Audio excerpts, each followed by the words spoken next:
हाय दोस्तों, आज स्वागत है आपका नए व्लॉग में। ये है डे 9 का T20 वर्ल्ड कप का एनालिसिस।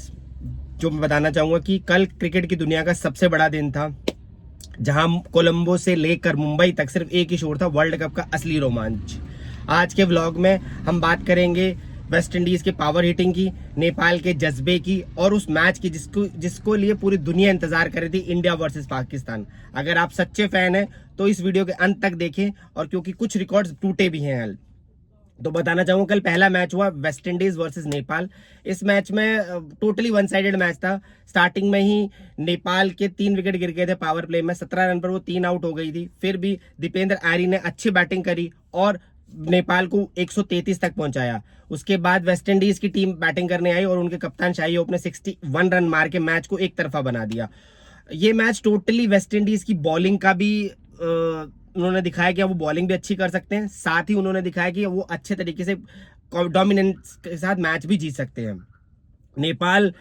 जहां नेपाल के फैंस बहुत दुखी हुए, बट फिर भी वो पूरी जज्बे के साथ इस मैच को देखने आए थे। पूरे मतलब मैं कहूंगा जैसे टीम इंडिया के लिए ब्लू आर्मी होती है, वैसे कल नेपाल के लिए रेड आर्मी पूरे मैदान पर छाई हुई थी। नेपाल के लिए कहूंगा नेपाल का सफर इस वर्ल्ड कप में खत्म हो गया है, लेकिन जिस तरह से उन्होंने वर्ल्ड कप की शुरुआत करी थी इंग्लैंड के साथ, वैसी वो अंत नहीं कर पाए। वेस्ट इंडीज के अगेंस्ट वो इजीली हार गए। इवन वो इटली वाला मैच भी वो जीत सकते थे, लेकिन उनकी बैटिंग परफॉर्मेंस उतनी अच्छी नहीं है और इजीली हार गए। उसके बाद और मैं बोलूंगा कि जिस तरह से उन्होंने परफॉर्म किया, उन्होंने दिखा दिया कि वो फ्यूचर में एक अच्छी टीम बन सकते हैं। तो चलिए बात करते हैं दूसरे मैच की, यूएसए वर्सेस नमीबिया। ये मैच भी अगर मैं बोलूं तो बहुत ज्यादा इंटरेस्टिंग रहा। ठीक है, इतना इंटरेस्टिंग नहीं रहा बट ठीक था। शुरू में नमीबिया ने थोड़ी अच्छी बॉलिंग करी। यूएसए की बैटिंग, डोमिनेंस बैटिंग का अगेंस्ट यूएस एसोसिएट्स नेशन उन्होंने दिखा दिया। जिस तरह से उन्होंने नीदरलैंड के अगेंस्ट बैटिंग करी थी, वैसी ही बैटिंग उन्होंने नमीबिया के अगेंस्ट भी करी। नमीबिया की अगेंस्ट भी उनके बॉलर्स को ज्यादा देर तक टिकने नहीं दिया। बीच में कहीं बॉलर्स ने अच्छा करने की कोशिश की, उन्हें पकड़ने की कोशिश करी, लेकिन जैसे संजय कृष्णमूर्ति ने 68 रन मारे और यूएसए को 199 तक पहुंचा दिया। अगर मैं बोलूं तो नमीबिया की बॉलिंग 14वें ओवर तक बहुत अच्छी चल रही थी। 14वें ओवर के बाद जिस तरह से संजय कृष्णमूर्ति ने बैटिंग करना शुरू किया, उस तरह से उन्होंने उस स्कोर को 200 के आसपास पहुंचा दिया और नमीबिया का को बॉलिंग को बहुत बुरी तरह से मारा।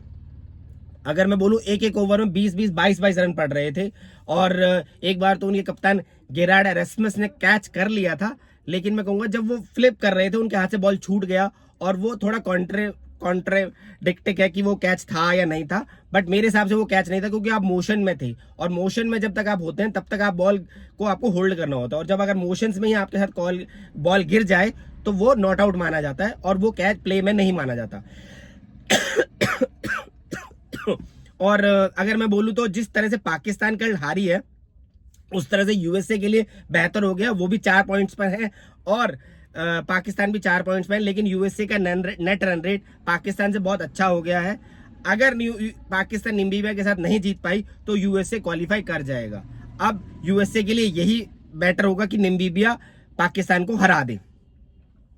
तो चलिए बात करते हैं कल के सबसे बड़े मैच के लिए, जिसके लिए सारी दुनिया इंतजार कर रही थी, पाकिस्तानी मीडिया इंतजार कर रहा था, हर कोई इस मैच की बात कर रहा था। India versus Pakistan. कल इंडिया वर्सेस पाकिस्तान का मैच हुआ। सबसे पहले पाकिस्तान ने टॉस जीता और टॉस जीतकर फील्डिंग का फैसला किया, जो मेरे लिए बहुत सरप्राइजिंग था कि पाकिस्तान जैसी टीम जिसको अपनी बैटिंग पे इतना यकीन नहीं है, अपनी बॉलिंग पे ज्यादा यकीन है, वो पहले बॉलिंग कर रही है। उनकी स्टार्ट अच्छा हुआ, उन्होंने पहले ही ओवर में उनके कप्तान ने अभिषेक शर्मा को आउट कर दिया, लेकिन बाकी बॉलर्स कुछ अच्छा नहीं कर पाए। शाहीन शाह अफरीदी, जिन्होंने 2 ओवर में 31 रन किए और लास्ट में 1 विकेट मिला। उसके अलावा अबरार, जो उनके प्रीमियर बॉलर थे, उनकी भी अच्छी पिटाई हुई। जो उनका हथियार था उस्मान तारिक, उन्होंने बॉल अच्छा किया, लेकिन वो कुछ मतलब मैं कहूंगा कि कुछ इंप्रेशन नहीं छोड़ पाए कि मिस्ट्री बॉलर का या रुकने के तरीके से कोई फर्क नहीं पड़ा इंडिया को। इंडिया ने बहुत आसानी से 176 का स्कोर बना दिया। एक बारी को कहीं कहीं पाकिस्तानी टीम ने बॉलिंग अच्छी करी, बैटिंग में तो बिल्कुल कुछ किया ही नहीं, बॉलिंग अच्छी करी, जिसमें से बॉलिंग में अगर मैं बोलूं तो साइम अयूब ने अच्छी बॉलिंग करी जिन्होंने 3 विकेट लिए। अबरार बॉलर बॉलिंग अच्छी नहीं कर पाए, बहुत ज्यादा शॉर्ट बॉलिंग कर रहे थे।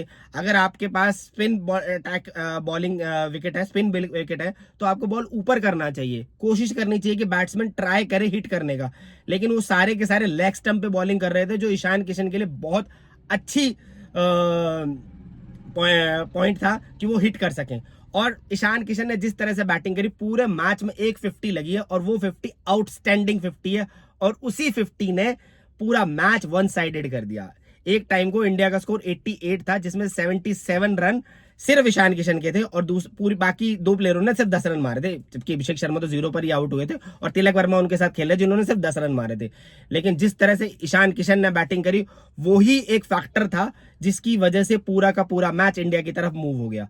पाकिस्तान की बैटिंग में कुछ खास था ही नहीं, सिर्फ एक प्लेयर अच्छे खेले हैं जो उस्मान खान थे, जो उनके विकेट कीपर थे, जिन्होंने 44 रन मारे और कुछ पाकिस्तान के लिए कुछ किया। लेकिन बाकी सारा का सारा पूरे मैच में सिर्फ इंडिया का ही दबदबा रहा और इंडिया ने यह मैच बहुत आसानी से जीत लिया 61 रन से, जो किसी भी वर्ल्ड कप में, T20 वर्ल्ड कप में पाकिस्तान के अगेंस्ट उनकी सबसे बड़ी जीत है। अगर मैं बोलूं कि चैंपियंस ट्रॉफी के दौरान जब इंडिया दुबई में खेल रही थी, तो Pakistani media, Pakistani social media जो भी एंकर्स हैं, वो ये बोल रहे थे कि इंडिया के पास एडवांटेज है, वो दुबई में खेल रहे हैं, अपने सारे मैच दुबई में खेल रहे हैं और वहां पे इसलिए उनको पास एडवांटेज, इसलिए पाकिस्तान अच्छा नहीं खेल पाएगी।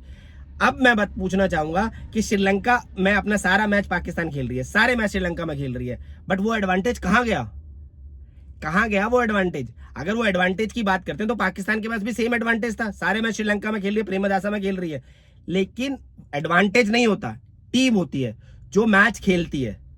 अगर पाकिस्तान अच्छा खेलता तो मैं मानता, बट पाकिस्तान खेला कहां खेला? एक फाइट भी नहीं किया जिस मैच में फाइट होनी चाहिए थी, जिस मैच को इतनी हाइप क्रिएट कर रखी थी कि हम हरा देंगे, ये कर देंगे। उनके जो ओपनर थे साहिबजादा फरहान, वो कह रहे थे कि मैं बुमराह करियर खत्म कर दूंगा, उन्होंने तो 0 रन मारे और करियर क्या खत्म करेंगे, वो हार्दिक पांड्या को नहीं खेल पाए। साइम अयूब जो उनके प्रीमियम बैट्समैन बने हुए थे, आज की डेट में वो बॉलर बन गए हैं जिन्होंने 3 विकेट लिए हैं, और जो बॉलर हैं वो बैटिंग करने की कोशिश कर रहे हैं, वो बैटिंग नहीं कर पा रहे हैं।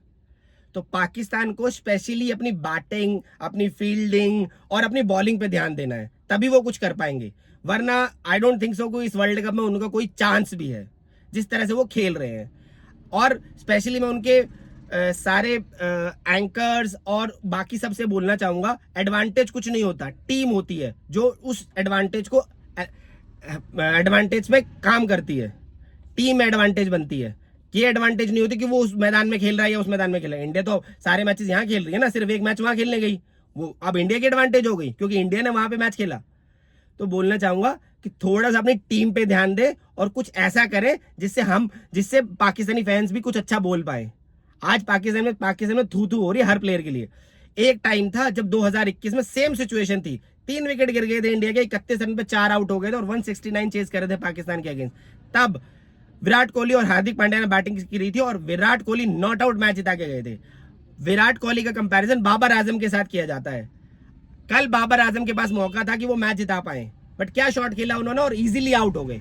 मतलब एक स्पिनर, जो हमारा स्पिनर ज्यादा स्पिन भी नहीं करता, वो कोई मिस्ट्री स्पिनर भी नहीं है, सीधे आर्म बॉल डाला, उन्होंने ट्राई किया मारने का और बोल्ड हो गए। तो पाकिस्तान और इंडिया का कोई मुकाबला ही नहीं है। मैं इसी के साथ अपना ब्लॉग खत्म करता हूं और बोलना चाहूंगा कि पाकिस्तान को प्लीज इंप्रूव करें। अगर इंप्रूव नहीं कर सकते तो कभी भी कंपैरिजन ना करें आगे किसी भी ब्लॉग में। Thank you and cheers.